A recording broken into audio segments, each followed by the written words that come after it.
Well, fundamentally, transnational organized crime are innovators, and they've always used technology to do their business. But I think with the acceleration of tech, particularly cryptocurrencies, online marketplaces, and recently even AI, we're seeing that criminals are adopting this, in essence, to innovate their businesses and to push into new business lines. So we've seen this most particularly when it comes to money laundering, and now recently with these scams and these casinos, which are fundamentally operating as banks in the region, basically operating to allow criminal transactions to move in and out seamlessly from these kind of crypto wallets. This has occurred very, very fast. And what technologies in particular are organized crime groups using? As I've described, they're using these cryptocurrencies, a variety of them, but there's really a couple that are very, very prominent. At the same time, they're using online marketplaces, both clear web and dark web marketplaces, to move their commodities. They're using Telegram groups. They're using different social media apps to market their goods, to operate different businesses, traffic drugs, traffic human beings. They're adopting them all. But if you really look at the core of it all, it's about money. So it's those mechanisms that let them move value, big value, very, very fast. And that often means cryptocurrencies. And how troubling is this development?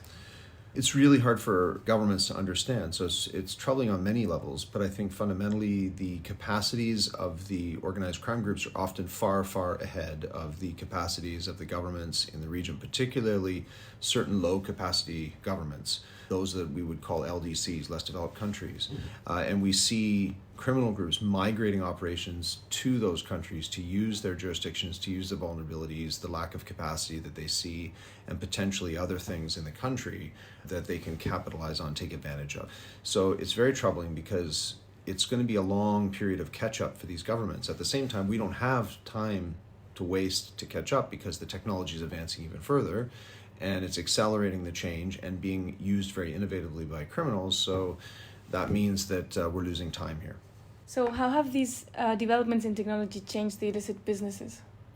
Well, it depends on the illicit business, but for example, we've seen online marketplaces for trafficking human beings. So we've seen people essentially bought and sold online in Facebook groups, in dark web groups, even in Telegram groups. I think the one where you can see it most pronounced, though, is around the scam centers, where people that are being trafficked have been forced into criminality. So those innovations that I've described in cryptocurrencies and in blockchain use and other forms of online marketplaces and money capture, you see a kind of a convergence of crimes. So you see human trafficked victims that have been bought and sold online. You see crimes committed online by those people. You at the same time see money laundering taking place in a very, very innovative fashion within that. This has fundamentally changed the nature of illicit businesses because it's accelerated them and has allowed them to expand and mushroom. The same is true of drugs, where we see drug monies moving in and fueling money laundering, and the monies are growing. That allows for reinvestment into more drug production or into precursor chemical production. So it's really fundamentally changing the dynamic, but it's also allowing for expansion, almost a supercharging of illicit economies within the Mekong subregion. How are criminal networks able to flourish with such impunity? If you come back to where they actually do their business, then you can see how they're able to flourish. They're basing operations in parts of the region that are autonomous or semi-autonomous, often in border areas, far from major capital cities, basically in places where the rule of law is incredibly weak or corruptible, and in some extreme cases, actually under the control of armed groups, like in northern Myanmar. So basically, they're able to operate in these spaces where there is no rule of law or compromised rule of law, and so they don't have anyone to step in and stop them. So this is posing a distinct challenge for the governments of the region, also even for the kind of regional group, the ASEAN group of states, to address, because how do you confront something that is in a place you don't control? And are authorities already adapting to this threat?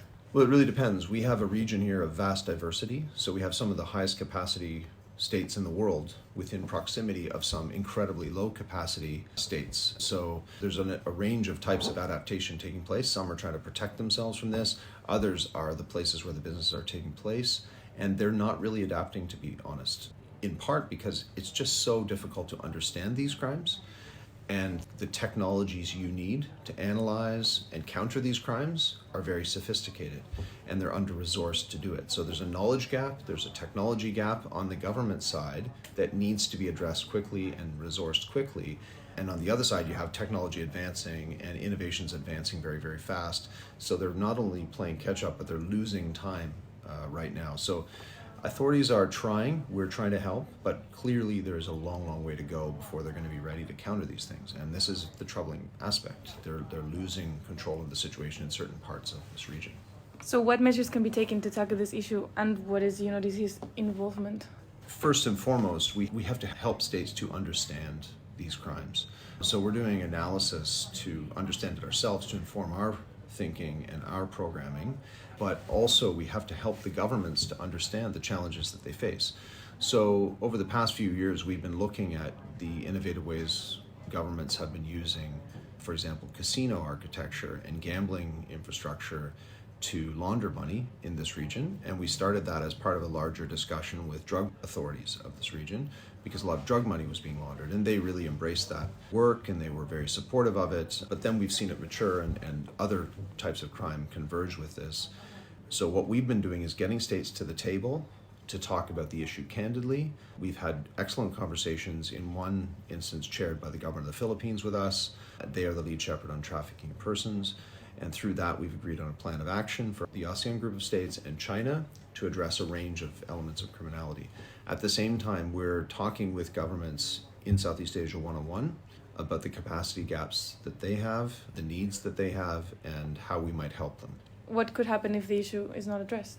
This is a globalized crime now, because we have criminal actors in certain parts of this region through technology, through the internet, reaching other parts of the world. And if the rule of law, the absence of rule of law in the places where these businesses are operating aren't addressed, then we're going to see these businesses continue to grow, to metastasize, to have global reach, to defraud people or worse in other parts of the world. At the same time, we're going to see the crime grow and expand and impact the region itself. And in some places, we're seeing the convergence of criminality and non-state armed actors, which are becoming very, very powerful as a result of the resources that they've been able to generate through this. So that, of course, brings with it a whole nother dimension where we can see, a loss of control. We really need to make sure that this is addressed relatively quickly. We need to make sure this is addressed in a very holistic, strategic way, getting the states together again and agreeing very quickly on the actions to be taken, and then addressing the capacity gaps.